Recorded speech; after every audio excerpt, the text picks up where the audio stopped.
Esse é o Ecocenado em sua edição de janeiro e nós preparamos para você uma seleção dos melhores momentos do programa no segundo semestre do ano passado, começando com os desafios na área ambiental para os políticos eleitos em 2018.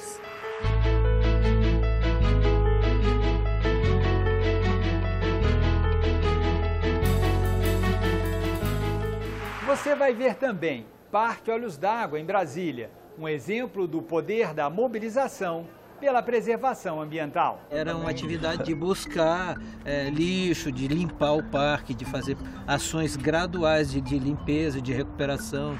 E na aldeia do Altiplano você vai conhecer uma comunidade que sustenta a agricultura.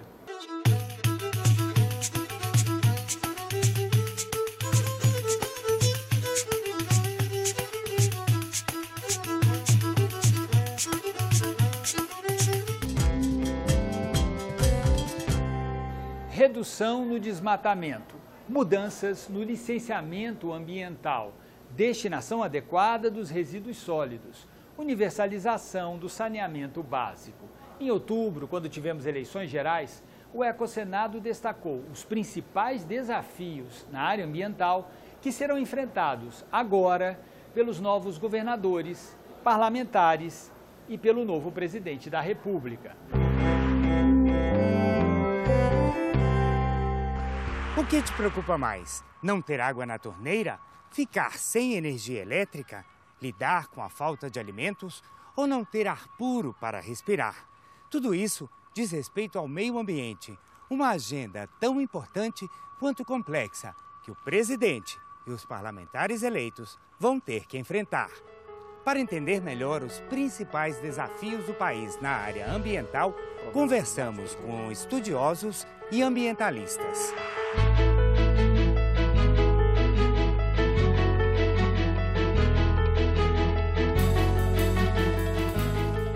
A agenda ambiental é por demais complexa. Tudo que está relacionado ao nosso bem-estar, à preservação do meio ambiente, problemas ligados, por exemplo, ao aquecimento global, à destinação de resíduos sólidos, impacta para o curto prazo, ou seja, para o agora, para o amanhã, para um médio prazo, que seria para 4, 5, 10 anos, e para um longo prazo, que a gente poderia pensar no planeta nos próximos 100 anos. A gente tem algumas candidaturas que dialogam melhor com essa perspectiva de longo prazo, mas em sua maioria não. São propostas, inclusive, muitas vezes simplificadas demais para a complexidade dos problemas brasileiros. Nos próximos anos, o Brasil tem metas a cumprir com relação às mudanças climáticas. O país assumiu o compromisso internacional no Acordo de Paris de reduzir a emissão de gases de efeito estufa e zerar o desmatamento até 2030, além de recompor áreas já desmatadas. Desde 2012, o desmatamento vem subindo, né? Há um aumento de cerca de 4 mil quilômetros quadrados de 2012 para cerca de 7 mil quilômetros quadrados no ano passado. O Cerrado vem sofrendo um desmatamento ainda maior do que a Amazônia nos últimos anos. Há hoje um plano para o combate ao desmatamento, mas ele não é efetivo. Não é efetivo porque não há investimento e não há vontade política para combater esse desmatamento no Cerrado. E o Cerrado, vale lembrar, ele é o berço das águas do Brasil e a gente sabe, o Cantareira mostra isso em São Paulo, que sem vegetação não tem água. É bom saber que o desmatamento no Brasil está muito associado com a expansão da fronteira agrícola e com uma pecuária de baixíssima produtividade. É uma falsa dualidade essa história de que o Brasil precisa continuar degradando as suas florestas para se manter como uma das maiores potências agrícolas do mundo e para continuar produzindo alimento. Porque nós temos condições plenas de continuar aumentando a nossa produtividade pelos próximos 30 anos, sendo bem conservador, sem ter que desmatar uma árvore, 1 hectare de floresta. Como? Justamente aumentando a produtividade da pecuária. Em 2016, o último levantamento que tem em relação às emissões de gases de efeito estufa aponta que 51% dos gases que são emitidos pelo Brasil advém da mudança do uso da terra, significa, em geral, desmatamentos que levam a outras atividades naquelas áreas. Então, se não houver uma reversão pelo governo federal, pelo próximo governo, nós teremos que responder à comunidade internacional por que o Brasil, que tem uma importância fundamental em relação a esse tema, não vem cumprindo com as suas metas climáticas.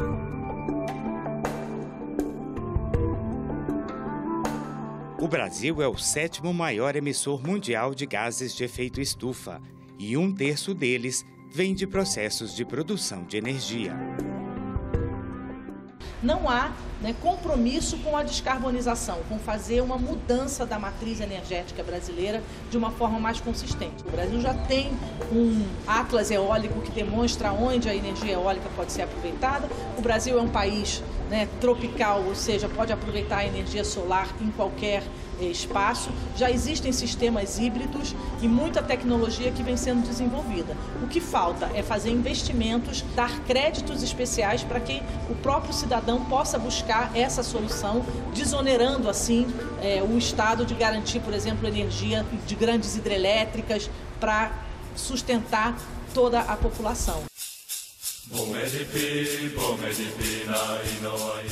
A regularização fundiária e a criação de áreas de conservação e reservas indígenas são caminhos para a redução do desmatamento. Fazer a regularização fundiária começando pela garantia dos direitos territoriais das comunidades. Se alguém está ocupando uma área e não tem o título daquela área, é difícil ele ter o interesse em reflorestar e ter o benefício daqui 20 anos, por exemplo. Então é preciso ter uma segurança fundiária para facilitar essa meta que o Brasil tem de reflorestar 12 milhões de hectares. A pressão para mudar as regras de licenciamento ambiental também é grande no Congresso Nacional.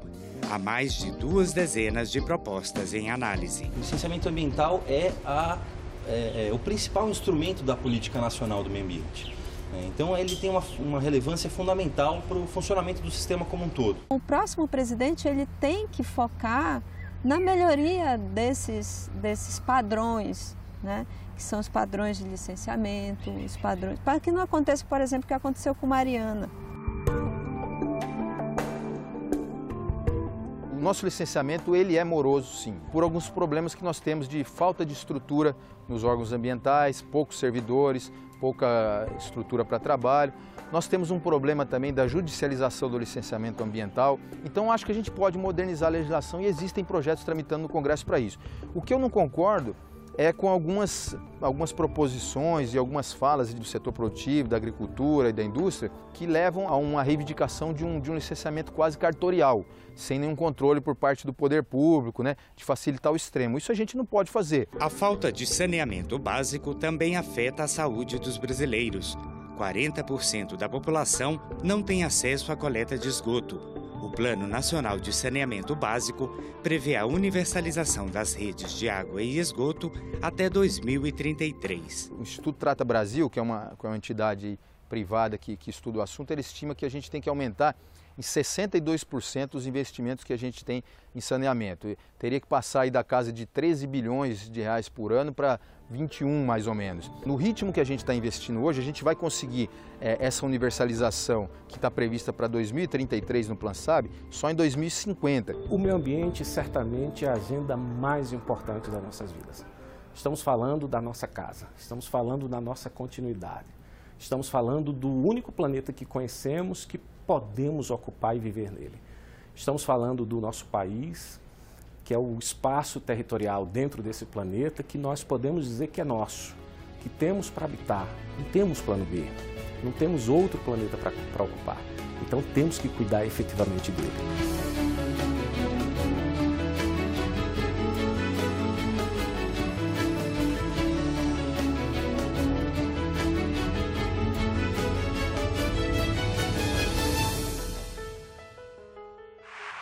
Um novo relatório do IPCC, o painel de mudanças climáticas das Nações Unidas, alerta para a necessidade de mudanças sem precedentes em todos os aspectos da sociedade, do consumo de energia ao planejamento urbano e territorial.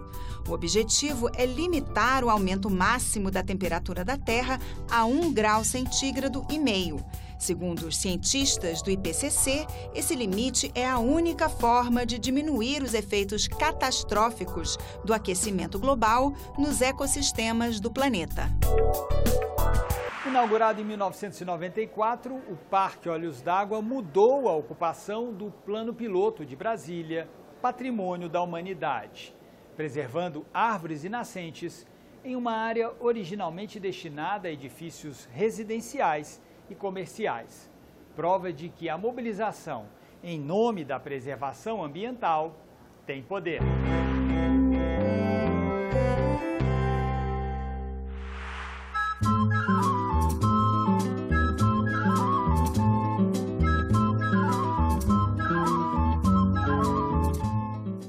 Nós viemos até o Parque Olhos d'Água, uma área fantástica com 28 hectares de natureza preservada no coração da Asa Norte, no plano piloto de Brasília. E nós viemos aqui entender como é possível existir hoje uma área como essa, já que a previsão era que hoje existissem aqui edifícios residenciais e comerciais. Nós viemos aqui conversar com o Fernando, o Anselmo, o Alan e o Ricardo.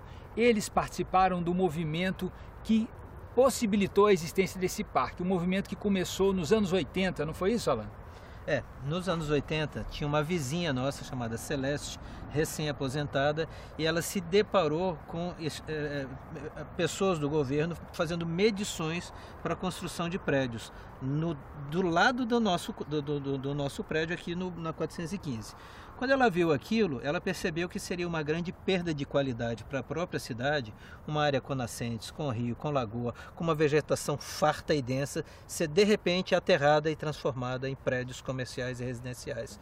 Então ela começou a movimentar a população, chamou pessoas, começou a botar plaquinha, reuniu na escolinha que temos aqui na 415, esses grupos, que cada vez foi crescendo. Fizemos uma série de movimentações de retirada de lixo, de persuasão das pessoas que esse parque valia a pena para a cidade. E aí então todo esse grupo que está aqui à minha volta começou a trazer cada um pouco da sua contribuição e resultou nesse espetáculo que hoje a gente até se surpreende de ver, porque na nossa época verdadeiramente era mato e agora é um parque maravilhoso, espetacular.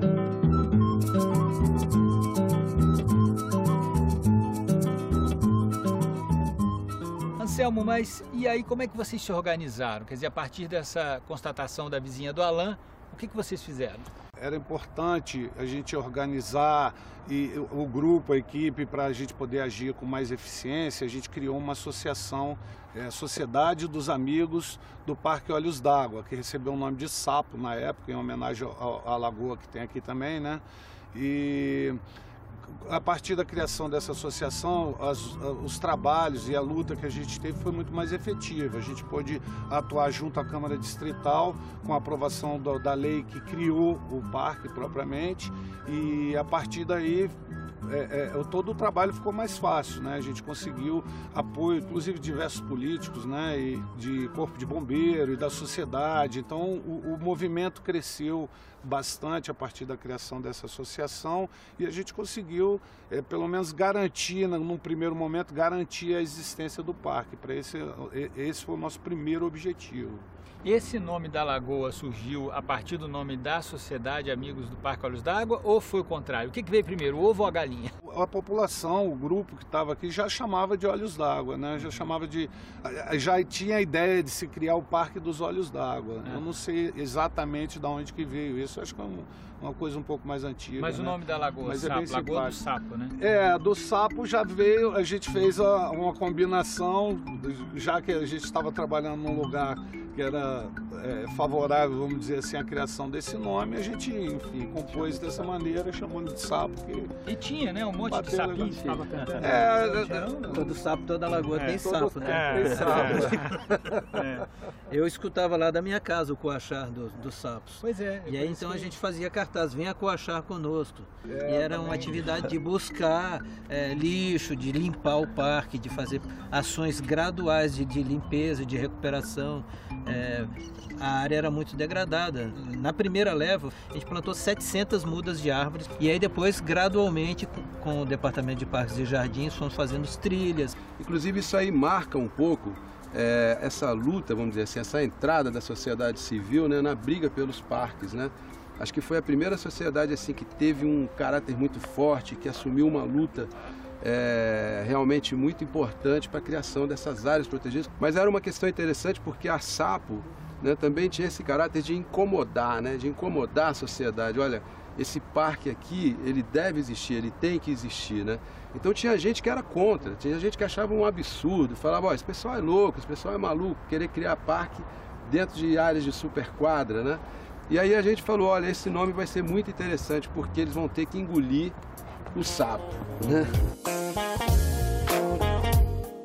Era interessante um programa que tinha aqui de visitação com estudantes. Então, assim, nas escolas próximas, alguns estudantes nunca tinham visto uma nascente, nunca tinham visto uma lagoa.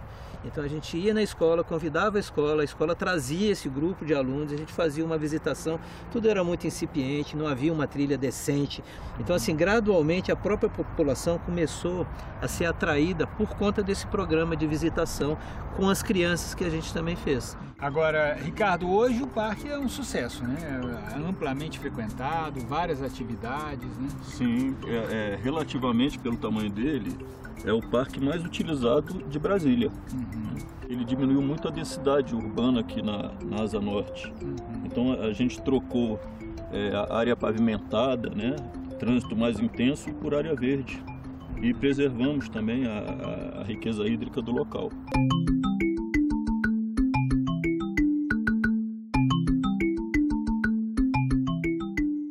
Existe uma relação tão próxima entre preservação do meio ambiente e mobilização social, né? Sim.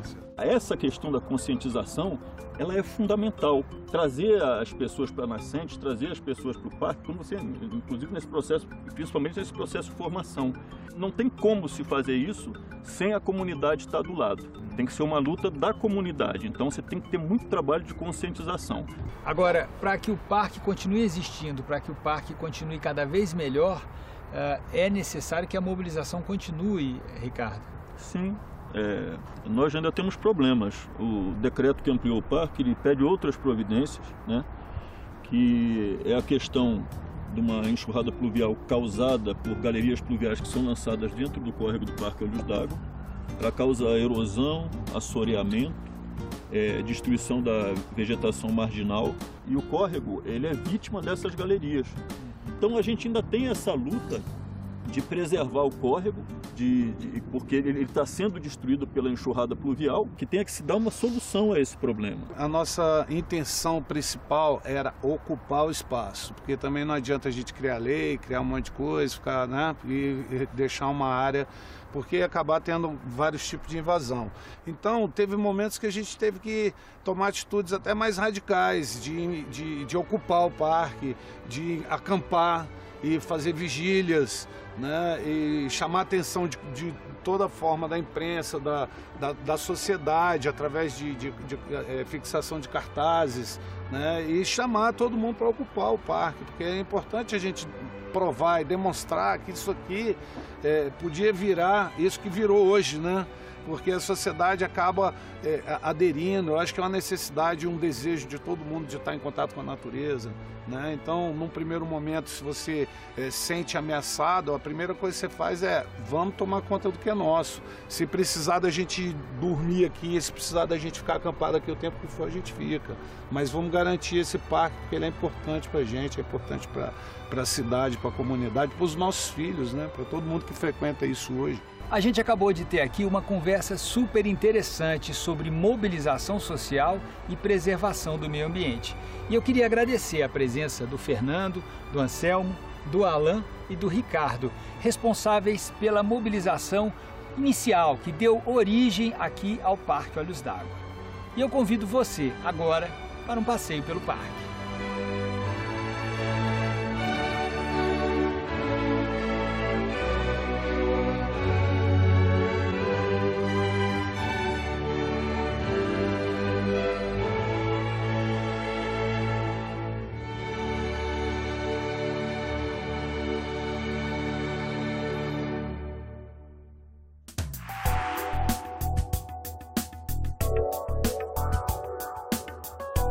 Curso de mestrado em Biotecnologia e Monitoramento Ambiental da Universidade Federal de São Carlos está com inscrições abertas.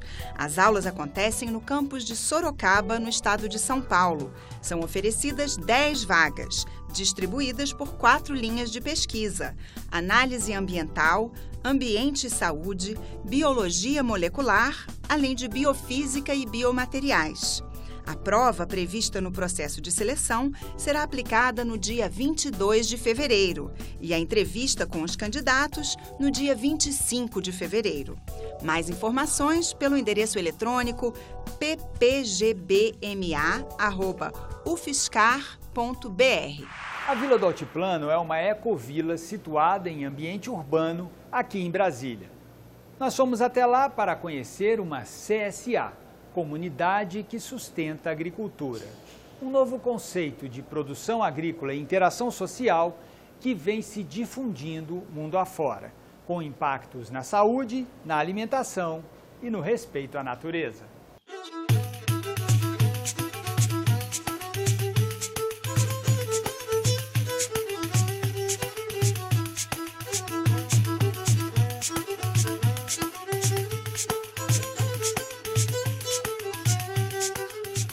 A gente veio até a Ecovila Aldeia do Altiplano, a cerca de 30 quilômetros do centro de Brasília, para entender melhor o que é uma CSA, Comunidade que Sustenta a Agricultura.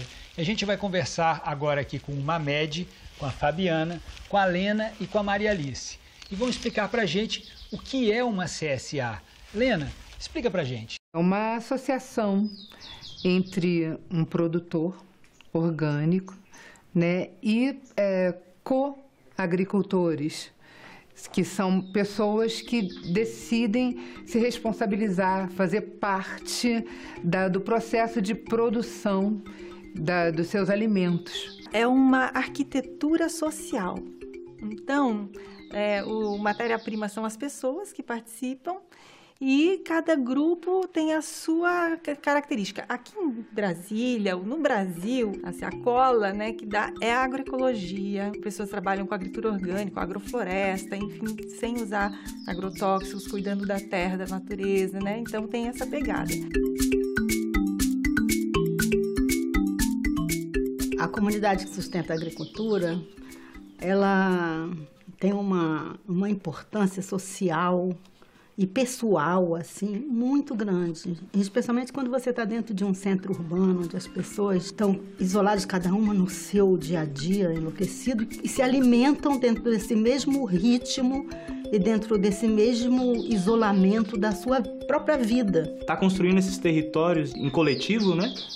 São muito importantes para a gente conseguir desenvolver os conceitos e os princípios dos sistemas agroflorestais, né? Essa é a minha visão. Também é baseado num outro tipo de economia, numa economia associativa, solidária, onde os produtos não têm preço. A gente até diz que, em vez da cultura do preço, a gente pratica uma cultura do apreço.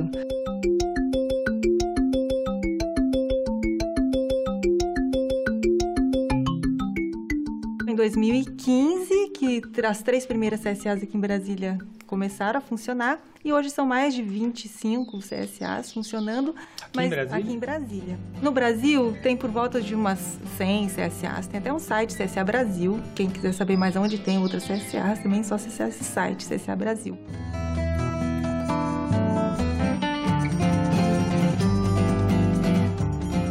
No CSA Aldeia do Altiplano, 30 coagricultores pagam de R$ 137 a R$ 270 por mês e semanalmente ou quinzenalmente buscam suas cestas de alimentos. Toda semana a gente recebe 10 itens, né, e variados. E essa é aqui, ó, temos alface, temos arroz, chuchu, menta, banana, alho poró, couve, tomatinho, capuchinha e mamão. Olha só a riqueza, né? Terra bem cuidada é que traz tudo isso.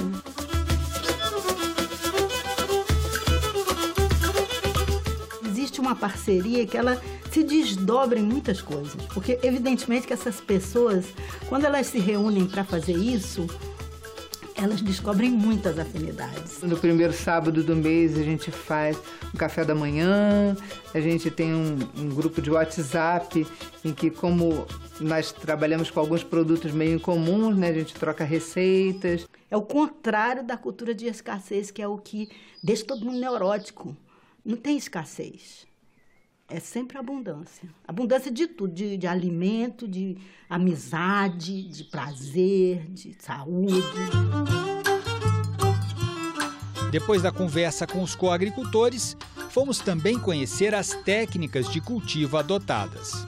E tem vários canteiros aqui, né, Fabiana? Mostra pra gente o que tem aqui. Tá.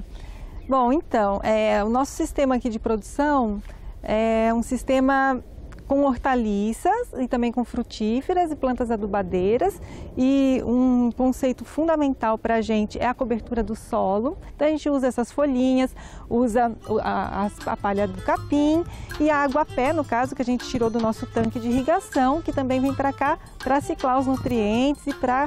Aqui, se você faz um buraco no canteiro, é só minhoca que pula. E é por causa disso. Muita matéria orgânica, cobertura do solo que protege e mantém a vida no solo. Não é só um canteiro de alface, não, você mistura, já é uma técnica de agroecologia. Isso mesmo, é básico você trabalhar com a diversidade, diversificação. Cada planta vai utilizar os nutrientes de maneiras diferentes, cada planta tem um ciclo de vida diferente. Você pode começar com hortaliças, depois partir mais para frutíferas, dependendo do plano que você fizer. Isso, a gente planta tudo junto e aí vai colhendo e o sistema vai avançando para sistemas mais florestais. No meio de tudo isso, né, de todos esses alimentos, tem também medicinas, né, as plantas medicinais. E o alimento, ele é medicinal, né, mas tem algumas que elas têm aquelas propriedades específicas. Por exemplo, aqui, ó, é uma goiabeira pequenininha, né, aí ela tá legal de fazer remédio, porque esse brotinho dela, essa pontinha que tem aqui, que chama broto de goiaba, né, se você junta 9 brotinhos desse de goiaba, mais ou menos, a proporção, bota em meio litro de água, faz um chá, a pessoa tiver com disenteria, para na hora. Tudo é medicina, se você começar a andar aqui, você vai achar, ó, aqui tem algodão. Quer ver o algodão? Vamos embora ver aqui. É uma planta maravilhosa, a medicina dela, né? Ela é muito anti-inflamatória, você pode pegar as folhas dela, fazer um suco e tomar, se você tiver pulmão encatarrado e tal, solta todo o muco. Essa aqui é uma cidreira, um calmante maravilhoso. Isso aqui você toma um chá forte de erva cidreira, uma infusão, né? Que você põe a folhinha e joga a fervendo em cima e abafa, não ferve ela. Com folha, com flor, com tudo. Isso é um calmante maravilhoso, além de que ela é altamente digestiva. A gente fez uma vivência linda aqui, chamava Farmácia do Quintal. A gente andando aqui assim, numa manhã, a gente falou de 40 plantas, que elas vivem aqui no meio. E às vezes, quando elas dão muita produção, a Fabiana colhe elas também e bota na cesta. É um excedente assim da cesta, vamos supor assim, um presente, um brinde da cesta.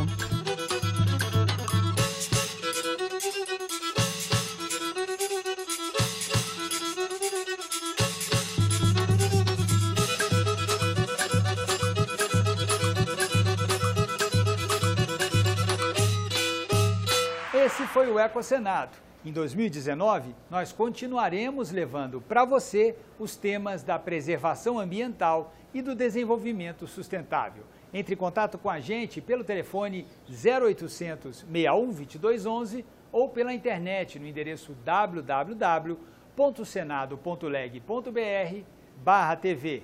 Até o próximo programa.